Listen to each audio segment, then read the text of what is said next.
Salam Ayaver usta. Oy, salam Şəhriyar. Deməli bugün Murat yoxdur, Şəhriyar buradadır.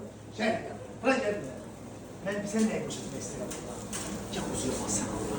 Deyirlər belə ki, belə bir quzu. Buna bax, uş, Allah Allah. Bir də bax, uy Allah, gödə sürü. Şəhriyar, bura gəl. Qırçınlara bax Şəhriyar. Qırçın bozarı qızarmır, görürsən. Niyə bozarı bilirsən? Ha? Çünki quzuya bax Şəhriyar, bura gəl. Belə bir şey, buna bax. Sen Allah buna bak. Mətəd şərif, yaxın gəl.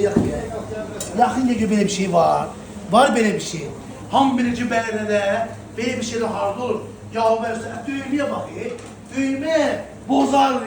Buna bak. Oş, şərəfə gəl. Bir dənə bax, buraya yaxından gəl.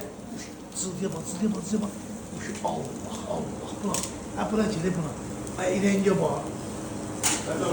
Deməli buyurub, Bərdan Şahbərə kəndinə Yavər Ustanın yanına gəlirsiniz. Kebablar, qazan yeməkləri, hər bir şey. Kəndi də səbəhlə hətta Yavər Ustanın yanında. Buyurub gəlib yeyə bilərsin. Çox sağ ol, Şəhriyyar.